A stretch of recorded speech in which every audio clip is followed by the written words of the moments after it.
I'm Derek and I'm not an expert, especially when it comes to wine pairing. It seems to be a trend in my social circle at the moment, and my wife and I are having a dinner party on Friday night and we're inviting some friends over and we'd like to try a bit of wine pairing, but we really don't know where to start. The beauty of having friends is that you can lean on them for advice. So I'm back with Sophia and Michael, and they're going to teach me some fundamental facts when it comes to wine pairing. Sophia, what's our first dish? Well, I thought we'd do a roast leg of lamb in a very Mediterranean way.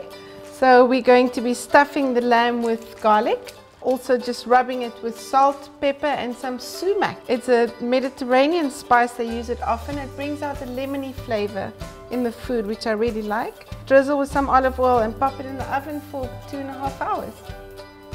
Right, so dish number 2 is a curry. How are we preparing this one? Well, we're going to be frying some onion and some garlic in some olive oil. I'm going to score the chicken. The flavors get into the chicken better. Curry leaves, and then we're going to add the spices. There's some chili powder, there's some curry spices, masala. I'm going to add some of the tomato, fresh ginger. Just add the chicken pieces with the scored section down. The coconut milk, and it's as easy as that. And our third and final dish that we're going to be experimenting with is a pesto pasta, something simple. Even I know the recipe for this one. Pop the pasta in the boiling water, cook it for 12 minutes. It's as simple as that. Then we'll drain it, toss it with some olive oil and add the pesto. I'm using rocket pesto today because I really love that. There we go, bon appetit. Fantastic, thank you very much. You're welcome. And I'm off to see Michael to do some pairing with the pasta. Before we dig into it, give me just the basics, the fundamentals to pairing wine with food. Well, I think the most important thing, Derek, is to remember that you can't change what's in the bottle. So what you want to do is to bring your food to the bottle.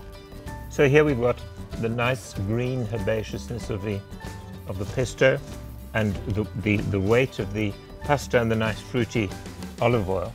And you'll find in the wine, this is a Sauvignon Blanc, which has a nice sort of herbaceous characteristic, green, asparagus, herbs, and it's also got the tropical component as well. So you got all that lovely sort of full melony flavor. And this is, I think, an absolutely perfect wine because it mirrors what you've got in the plate.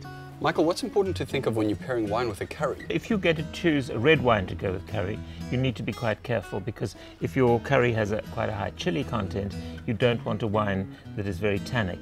So perhaps a nice young, fruity, unwooded Pinotage would be the right choice. And for today, I've chosen a Riesling. Here you've got a wine that is really wonderfully aromatic and fruity. It's got a great acidity to it. What I'm loving about this Riesling is that it's full, got a lovely flavor, very fruity, but it's not removing the sting of the curry away. I've still got that lovely, strong curry aftertaste, which is fantastic. Here we've got a really nice, fully flavored piece of lamb, garnished with tzatziki, which is a cucumber yogurt, and then some of the pomegranate arrows on top.